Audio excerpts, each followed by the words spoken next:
Welcome to Work in Progress, Conversations with Creators. I'm your host, Logan Beitmen. On today's episode, I'm very pleased to be joined by LYNN STERN, a photographer who paints with light. We had a really interesting conversation, and I hope that you enjoy. If you enjoy our podcast, please like and subscribe and consider becoming a digital subscriber to the Albuquerque Journal to help us bring you more content like this. You can find this episode and all of our podcasts on the Albuquerque Journal website, abqjournal.com, as well as YouTube, iTunes, and Spotify. See the show notes for a discount code on a digital subscription. Thank you for supporting the Albuquerque Journal, New Mexico's leading news. Hi, Lynn. Thank you for joining me today. Hi, Logan. Well, thank you for having me. It's a treat to be invited on your podcast. Wonderful. So, I want to start by talking about the photographs that you do with the sort of white sheet and the objects behind them. And when did you start doing that series? Well, I've been, it's a translucent scrim of cloth. I've been working with it for 40 years now. And I started in 1985. And the reason at the time, always been trying to photograph a certain quality of light and space. And I had done a series of interiors called Interior Light, in which the interiors are very pared down and they're really vehicles for the light. And then I've been doing a lot of landscapes. And I would rent a car, I'd go to the Southwest, the Midwest, the Plains, so on. And it was I would set out not to see what was interesting, but looking for something in particular. And there were days when I couldn't find it and I wouldn't take a single photograph. And I thought, this is really frustrating and stupid and a waste of time and money. And maybe there's some way I can make it happen in the studio.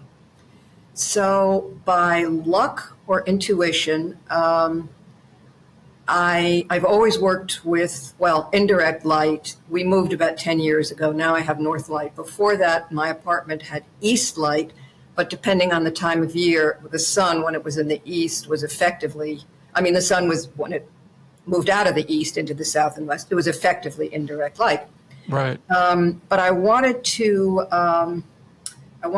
soften it more. So by intuition or luck, I don't know what it was. I thought, well, maybe I can get some sort of scrim that will just diffuse the light.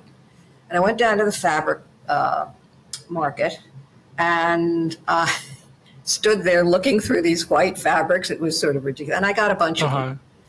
And I came and I tested them, and there was one that just really worked. It's a tight weave, and it just, as soon as I put it up, even without anything there, it just created this wonderful quality of diffused glow of light. It's not, even if there's sunlight behind it, it's diffused enough that it feels not like sunlight that's sort of falling on something and creating shadows and it's kind of harsh and emphasizes the surface.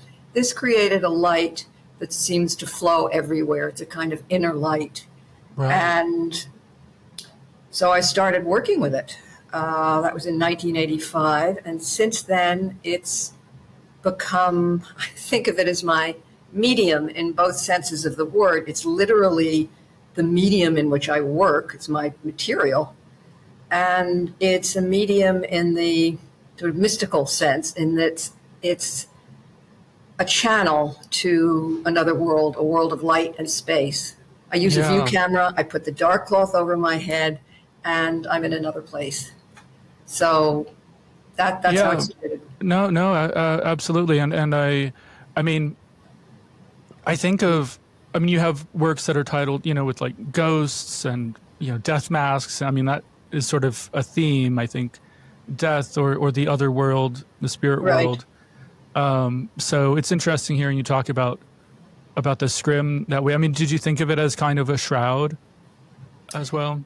I didn't think of it as a shroud, but I have thought of it in this, I guess it is sort of spiritual or mysterious way, that it literally is a channel or a pathway to an immaterial world, because obviously light and space are immaterial. And so I think of it as a channel more, not a shroud, but a channel. Or like people talk about the veil between this world and the next, piercing the veil. Is it, that's kind of... Well, that's true. It is a kind of veil. And it's, well, the work I'm showing, one of the works I'm showing at Obscura in July is called Unveilings. And Right. that was actually the first series that I did with this scrim. And I do use the word veiled. I have unveilings, I have veiled still lifes. I do use that word a lot.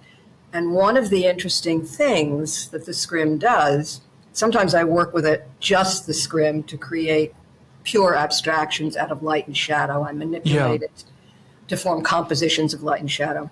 But many times I work with it combined with objects. In Unveilings, the objects were in front of the scrim, but more, well, not even recent, for a couple of decades now, I've been working with objects placed behind the scrim, which does wonderful things. It veils them so that they become less literal. Yeah. It's a little perverse. Some people may think, as a photographer, I am not at all interested in capturing, recreating what's in front of the camera. I'm interested in doing the reverse, in making it less literal, less about the thing itself, excuse me, and more about the space and the light around it. And I want it to feel as though it's the outer expression of something that's unseen but felt. So there is this quality of veiling the outer reality and trying to go beyond that. You're absolutely right. And I think that it relates a lot to abstract painting, doesn't it? It does. It does. I know, Ad Reinhardt, I think, was an influence of you at some point. And I don't know how much, I guess, you were probably thinking about some of the same ideas. Right. I love Ad Reinhardt's black paintings in particular, and he has his small book, Art About Art, and I've underlined about 2/3 of the book, I think, a number of his quotes. In fact, there's one of his that I use a lot. He said, "What's not there is more important than what's there," and I love that idea. He has been an influence. It's interesting. I've probably been influenced by abstract expressionism or abstract painting at least as much, maybe more than photographers, although my great loves when I first started photographing were Edward Weston, because of the absolute beauty of his prints, Paul Caponegro, and, though it may sound odd, Irving Penn, because of his use of north light. And I just looked at that work, as much as I could. But in terms of sort of generating ideas, if you will, I think Ad Reinhardt, odd though it sounds, Francis Bacon. I did a whole series of skulls over a period of 25 years.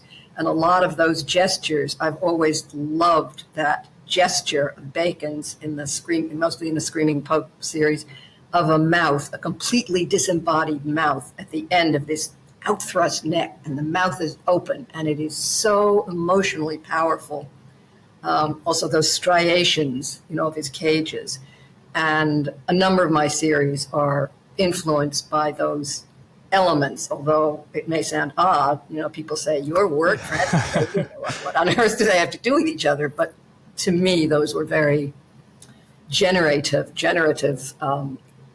elements in their work that I picked up on. Sort of. No, I do think it makes sense. I mean, it is surprising. It's, I think your work is probably much easier to live with for some people that don't want to see the, even if it's dealing with death, it's sort of, has a pared down kind of elegance to it. Well, people don't say that about the skulls. You'd be surprised.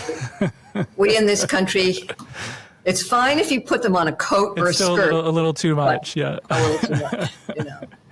There was actually a show that Jim Dine had of hearts that literally was the impetus for a body of work of mine. It was a series of hearts, and they were very heavily painted. There was a lot of brush stroking, and the brush strokes went over the hearts. So the figure and the ground were completely interrelated, although you could make out the heart.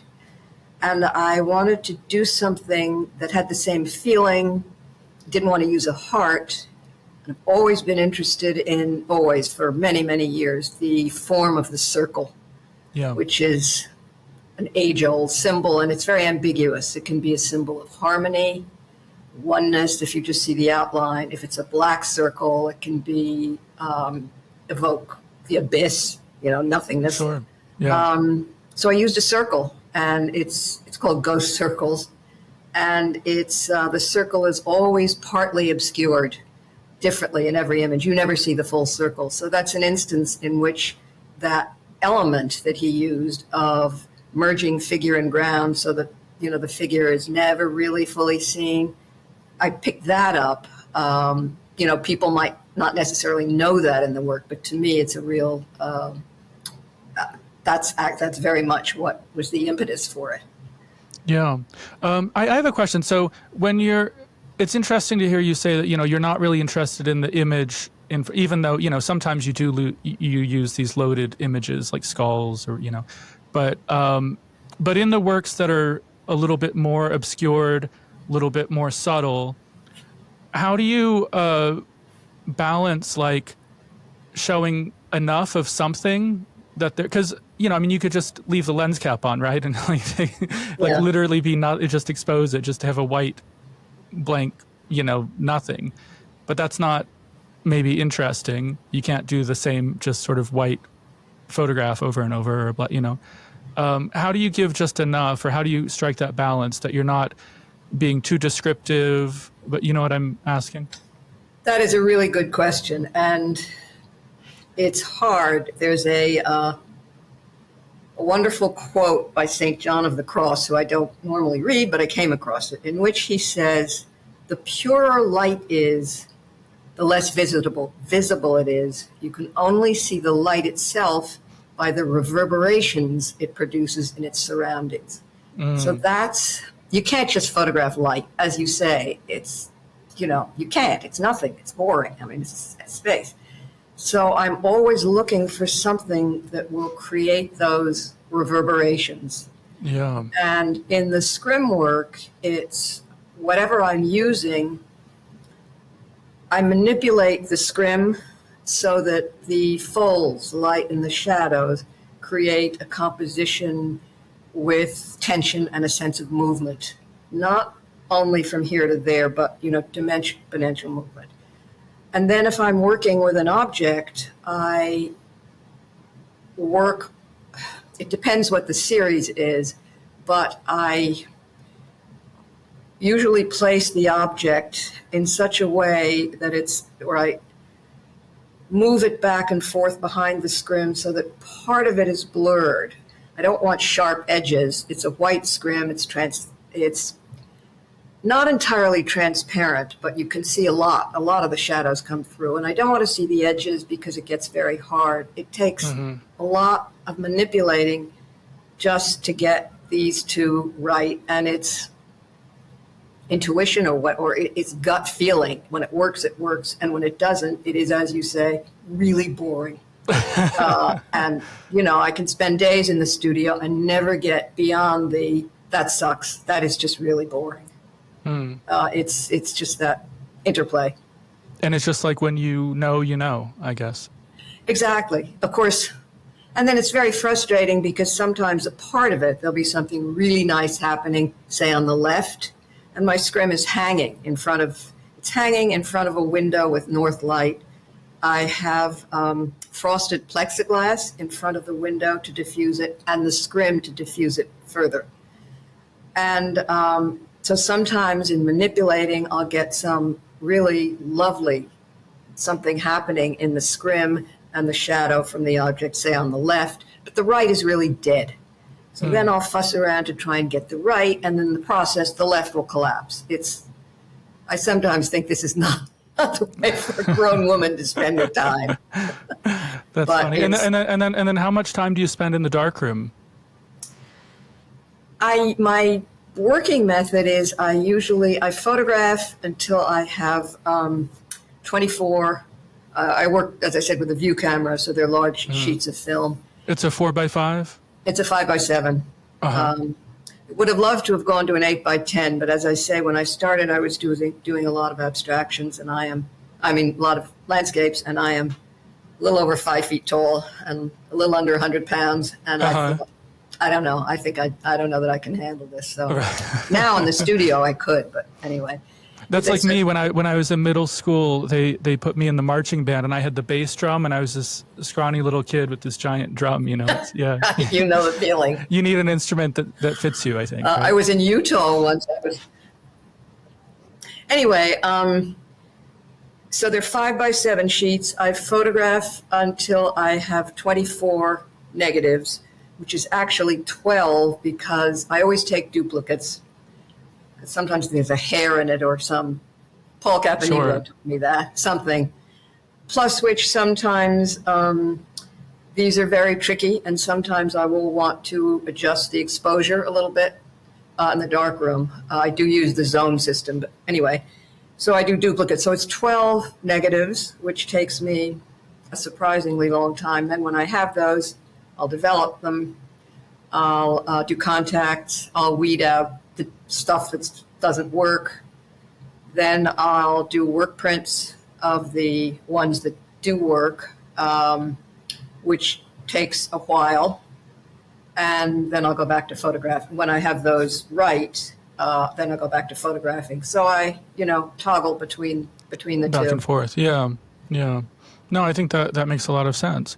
So you've pretty much lived in New York your whole life. Is that right? All my life. Yeah. And how do you think that's affected your work? I think the only time it literally affected it was when, as I said, in the late 70s, early 80s, I was doing a lot of landscapes, and I would take trips to do it. And I thought, I wonder, since I live in New York, if it's possible to get this quality of light and space in New York.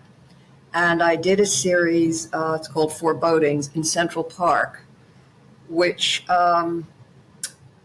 is and isn't similar. First of all, in my most 90%, in my extended landscapes, the landscapes I've been talking about, it's not really about the land or the sky. They're all about the space between land and sky. Almost all of them are vertical, which I've been told is wrong. I've been told landscapes are supposed to be horizontal, but anyway, because I want to slice through the space to get that as though the horizon is an opening to infinity. Well, you don't get horizons in New York, ever, anywhere. But what those images have, it's a kind of reverse. Instead of going back, it's an opening to infinity, there's a lot of foreground. And they're kind of unsettling. There's a lot of foreground and then this intense movement back, sometimes through trees or whatever. That was the only time that I really wanted to try to make use, of the place where I live. But for the rest, I'm in the studio, and I could have a studio sort of anywhere, and have worked within the constraints or whatever of that. Sure. After I've been working with the white scrim what happened was I did a series called Animus, a series of skulls with the white scrim. And I didn't, I love the negatives. I didn't like the prints at all, the positives. They had too much contrast. The objects were placed behind the scrim, so they were shadowed, they were dark, the scrim was white. I didn't like them at all. So I thought, well, I like the negatives. Maybe I'll do them as negative prints. So I figured out a way to do negative prints that have much less contrast than most negative prints. Anyway, I did them as negative prints, and I wound up split toning them. And I thought after that, I wonder what would happen if instead of doing negative prints, I worked literally with a black screen, what dark light would look like. So I got a number of different black scrims and experimented with them to find one that worked. And it's very different because the weave has to be very wide to let enough light in. What happens is you see the texture. So those have a lot of texture, which I hated at first. I thought, oh my God, it looks like rain. And then I really got to love it. I thought it's sort of like Seurat's Conte crayon drawings. So I experiment in the studio, and it could be anywhere, to tell you the truth. One nice thing about being in New York is that I do have access to a lot of art, and I used to feel guilty. I'd go to shows one afternoon, I'd think, oh gosh, I ought to be working. But that really is work. It's, as I said, there was this Jim Dine show that actually gave me fodder for gave me an idea. So that's really nice that I have all this art around me, and it's good. It gets me out. It can lead to ideas, new thoughts, whatever. So I really value that aspect of New York. And I wonder if there's something also just about kind of the typical architecture in New York. I see your home there. It's the kind of white box and the big windows, and that it feels like your work, it fits that, and that's not it's not everywhere. I mean, right. Because I was in New York, now I'm in New Mexico. Everyone has like these adobe homes and stuff. I was in Florida. It's very different, so there is a kind of, you're used to it because you're there, but there is that kind of white box aesthetic is a thing. It's interesting. I never thought about that, but because I'm so used to it that I guess I take it for granted. But I think there's something to that. I think you're right. And I wonder, also just because you were married to an architect, and I don't know if you ever talked about, I assume you talked about each other's practice, and I wonder if architecture or those ideas seeped in at all to your work. Well, I was married to an architect, then I divorced him and married another architect. So I guess I have an affinity for architects. Oh, he's an architect too, yeah. Well, he's retired now. Uh-huh. And actually, my current husband, who I've been married to for, 40 some odd years, is generally the first person I show work to, and it's interesting because he doesn't look at content. He looks at form. He looks at whether it has tension. He looks at the elements that interest me. So, and sometimes, I'll argue with him, but I have to say I almost always, if I like something and he doesn't, I usually end up chucking it. So he's a valuable critic. Yeah. It's good. It's good to have someone like that, and it's probably good you're not doing the same thing, so there's not that sense of competition. I think that happens with some couples. I would not respond well to that. Other people might, but I don't think I would, because I'm quite insecure, actually. So I would always think that whoever it was doing better work and whatever. So, yeah. You're insecure like now, or you used to be when you were younger? Oh, definitely when I was younger. Well, I'm afraid I still do. I tend to think that, everybody's doing better stuff or talks about things better or whatever. I don't know. I shouldn't say this on the air, but I'm afraid I do. I am. I mean, it's kind of, I think it might be actually like refreshing for, younger artists and photographers to hear that, it's sometimes you don't, you still have those anxieties, you still have those issues your whole life, but you go on and you keep making work and you have a great career, it doesn't stop you. That's probably true. And I'm sure, and also sometimes other people, I'll say, oh my gosh, when I finish this body of work, I'm never going to think of anything else. This is it. I know I don't. And they'll say, everybody thinks that, Yeah. Cool it. Artists all think that. I'm not sure that's true, but anyway, I'm sure a lot do. So it's I'm not alone, I suspect, in some of these things. And I still do think that whenever I finish something, that's it, never. Yeah. Don't hurry, because I'm not going to be able to think of anything after this. All out of ideas, but then it happens. Yeah. That's funny. So what are you working on now, or what's next? Well, I started a series with the black scrim about 2.5 years ago. It's called Apparition.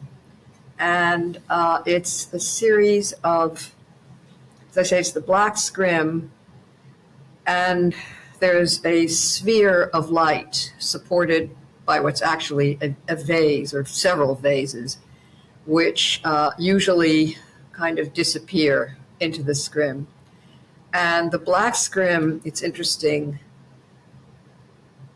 I've been working with it for a long time, as I have with the white, but for some reason the black scrim seems to have developed, there are like tears in it and marks. And I'm working with glass vases, tall glass vases behind, and the sphere behind, and manipulating the vases so that their edges disappear into space. And they have sometimes strange markings, sometimes a line of the vase. They're quite abstract and textured. And this sphere of light glows in different ways. And it's very hard to describe. They have a sort of otherworldly feeling. Yeah. And I just kept doing them. And I printed 20 of them as archival inkjet pigment prints, and then I kept doing them. And the second round, I thought, this is crazy. There are so many of these, I can't keep editioning them. So while it's very inefficient, I've been doing the last round. I now have close to 60, not all printed. And they're unique prints. They're like just momentary glimpses of this different light. Sometimes the support system is different, but mostly the light is different in the sphere, and it's really hard without seeing them. Sometimes the surrounding is really dark, and it just sort of emerges from it. I'm still working on those. But the light, it's north light, but I'm in New York. What I didn't think when we moved here, I hung my scrim and everything, it seemed fine, but there's a building across the way. And as the sun moves behind our building, it casts shadows on the building. So the light does vary. Also, it sometimes hits the windows, which is a disaster. Mm-hmm. That's fairly momentary. I can wait that out a few minutes. But there's just a dead time in the afternoon. Why? I've never figured out. When I can't get anything with the black scrim, it looks awful, all of it. So I thought I want to try and do something new with a white scrim, take advantage of the afternoons, basically. So I just fiddled around, played around. Nothing was working in the studio. I was trying to work just with a white scrim to do abstractions. I just couldn't get anything to work for a long time. And then I just started working. I use these glass forms. I've been working with them in a number of series. Geometric forms, cubes, squares, tall rectangles, circles. I know I sound weird saying some of these things, but the initial generation of abstract painters around the turn of the 20th century believed, people like Malevich, that geometric forms had certain inherent latent spiritual qualities. And I think that's true. I don't know, I just do. So I've been working with these very simple geometric forms. And the most recent are glass cubes, different sizes. So I started experimenting with the points, angling the cubes back so they disappear in the white scrim, and angling the lower one and the upper one, different angles, and manipulating the scrim. And I started getting something that was very spare, but very tense. There were just it's really about it's about lines of tension. And also these funny little things would happen at the top of the point where a bit of wisp of light would go back. They're very slow. They're to set up, and they're really hard to print. So I don't have a lot at the moment, but that's what I'm working on. And it's interesting, talk about this interplay. I went to see a show of Franz Klein at Albuquerque Gallery a week or so ago, and was blown away. Of course, the scale is different. They're huge, these paintings, but they're about, in a certain way, to me, lines. They're big lines. They're powerful, but a gesture. They're these big diagonal gestures, black, heavy gestures against white. And I thought it was really exciting. I thought, well, because I talk about my insecurity. I think this is dumb. I think, who wants to look at points? You know, this is really ridiculous. These are points. But there's something about these simple lines of tension, line, space. I don't know. So that's something new I'm working on, and a continuation of this work with a black screen. No, I think that's wonderful, and I think this will be good for some of the listeners that I mean, some people are really into photography, really into abstract art. Other people aren't, but they still listen. Right. And I think that it'll be good for people who go into a museum and they're like, oh, what is this? It's just like a photograph of nothing, and hearing you talk, I think people will realize just how much thought and emotion and I don't know emotion, but real concentration and really that true artists really put into these subtleties, Mm-hmm. And I think emotion. You said maybe not emotion. I do think emotion. Yeah. People talk about. I don't think of my work, it's pared down, but I don't think of it as minimalist at all, in the sense that I think of real minimalist work as very, very cold.